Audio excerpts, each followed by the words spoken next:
Now, empathy, Doug, I really want to touch on empathy. Okay. Empathy is a really magical technique of calming the emotions. Empathy is when I feel with your person. I can feel your pain.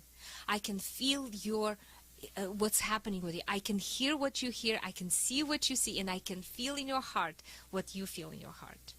So Brené Brown is an amazing researcher. Have you heard of Brené Brown? No. No?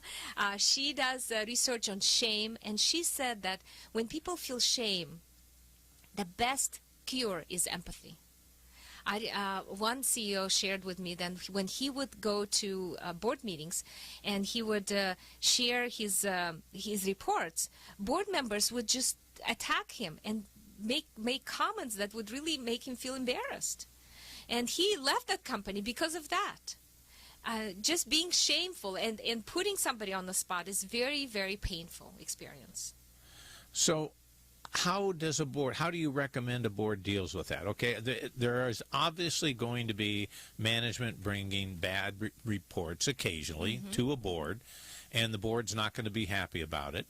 The board needs to let management know or needs to discuss the problem. But you're saying, if they feel shamed by it, that closes everything down. How do they deal with it? Well, recommendation? Right, of course. The first thing is you want to, first of all, slow down your emotion. So what you want to do is you first want to understand from their point of view. Remember, every board member and every executive team member cares about the company. Okay. That's number one, okay? And when you have that sense of state of mind, you voice your questions, you express your questions differently, right? Absolutely. You now want to collaborate with them. Can you help me to understand this? How did this come about?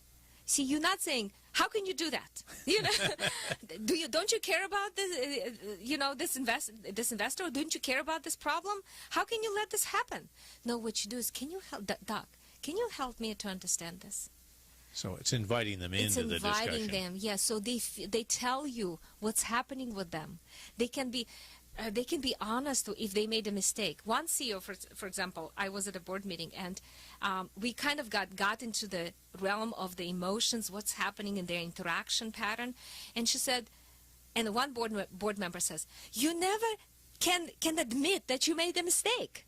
And the CEO says, I don't admit because I'm afraid you're going to use it against me. Oh, wow. Wow.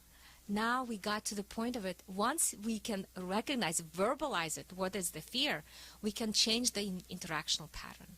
Sure. Yeah. You have to create a safe zone if you want to get the truth. Exactly. You have to create the safe zone.